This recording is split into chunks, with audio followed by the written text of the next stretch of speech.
আসসালামু আলাইকুম, স্বাগতম জানাচ্ছি বিবিসি নিউজ আন্তর্জাতিক সংবাদে। শুরুতেই সংবাদ শিরোনাম, এরপর বিস্তারিত। উত্তেজনা প্রশমনে ইরান ও ইসরায়েলের নেতাদের সাথে পুতিনের ফোনালাপ। সৌদি বাদশার সালমান হাসপাতালে ভর্তি। মসজিদুল আকসায় এক বৈঠকে কোরআন খতম করলেন ফিলিস্তিনি যুবক।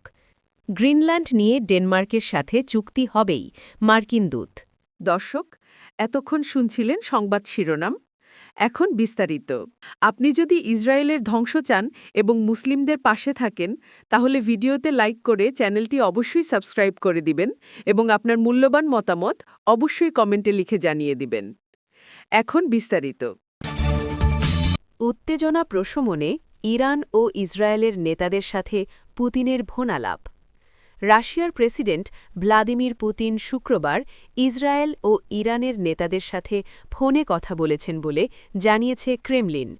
তিনি ইরান ও ইসরায়েলের মধ্যে উত্তেজনা প্রশমনে মধ্যস্থতার প্রস্তাব দিয়েছেন। খবর বার্তা সংস্থা এএফপির।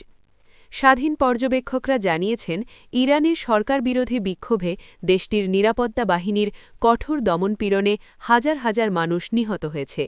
এ দমনপীড়নের জেরে ইসরায়েলের প্রধান মিত্র যুক্তরাষ্ট্রের সামরিক পদক্ষেপের হুমকি দিয়েছে। গত জুনে ইরান ও ইসরায়েলের মধ্যে ১২ দিনের ভয়াবহ যুদ্ধ সংঘটিত হয়। ইসরায়েল ইরানের সামরিক ও পারমাণবিক স্থাপনায় নজিরবিহীন হামলা চালায়। যুক্তরাষ্ট্র এ হামলায় যোগ দেয় এবং ইরানের ৩টি প্রধান পারমাণবিক স্থাপনায় আঘাত হানে। সৌদি বাদশাহ সালমান হাসপাতালে ভর্তি। সৌদি বাদশাহ সালমান বিন আব্দুল আজিজ আল সৌদকে রাজধানী রিয়াদের একটি হাসপাতালে ভর্তি করা হয়েছে। রয়্যাল কোর্টে এক বিবৃতিতে বলা হয়েছে, নিয়মিত স্বাস্থ্য পরীক্ষার অংশ হিসেবে ৯০ বছর বয়সী বাদশাহ সালমানকে কিং ফয়সাল স্পেশালিস্ট হাসপাতালে ভর্তি করা হয়েছে। এ বিষয়ে এর বাইরে আর কোনো তথ্য জানানো হয়নি। এসপিএ-এর তথ্য মতে, সর্বশেষ গত মঙ্গলবার মন্ত্রিসভার একটি বৈঠকে সভাপতিত্ব করেন বাদশাহ সালমান। এর আগে ২০২৪ সালে ফুসফুসে প্রদাহজনিত সমস্যার কারণে চিকিৎসা গ্রহণ করেন। তবে এবারের স্বাস্থ্য পরীক্ষার কারণ সম্পর্কে রয়্যাল কোর্টের পক্ষ থেকে কিছুই জানানো হয়নি। বাদশাহ সালমান সৌদি আরবের ৭ম শাসক। ১৯৩৫ সালে রিয়াদে জন্মগ্রহণ করা বাদশাহ সালমান তার প্রাথমিক শিক্ষা গ্রহণ করেন রিয়াদের প্রিন্সেস স্কুলে। ছেলেদের পড়াশোনার জন্য এ স্কুল প্রতিষ্ঠা করেন বাদশাহ আব্দুল আজিজ। সেখানে তিনি ধর্মীয় ও আধুনিক শিক্ষার পাশাপাশি সম্পূর্ণ কোরআন মুখস্থ করেন। ১৯৫৪ সালে রিয়াদের ভারপ্রাপ্ত গভর্নর হিসেবে দায়িত্ব গ্রহণ করেন সালমান। ১৯৬৩ সালে রিয়াদ অঞ্চলের গভর্নর হিসেবে নিযুক্ত হন। তিনি কয়েক দশক ধরে এ পদে দায়িত্ব পালন করেন। সূত্র গালফ। মসজিদুল আকসায় এক বৈঠকে কুরআন খতম করলেন ফিলিস্তিনি যুবক। ফিলিস্তিনের মসজিদুল আকসা মুসলিম উম্মার ৩য় পবিত্রতম মসজিদ। একটা সময় এদিকে ফিরেই নামাজ আদায় করতেন বিশ্বের সকল মুসলিম।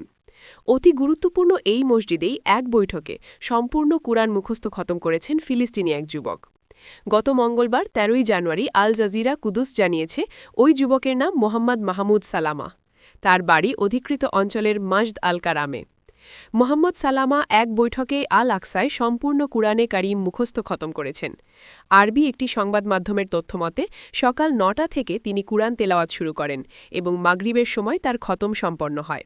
এ সময় কুরআন শিক্ষা নিয়ে কাজ করা আল ফুরকান সংস্থার বিভিন্ন পর্যায়ের দায়িত্বশীলরা উপস্থিত ছিলেন। গ্রিনল্যান্ড নিয়ে ডেনমার্কের সাথে চুক্তি হবেই, মার্কিন দূত।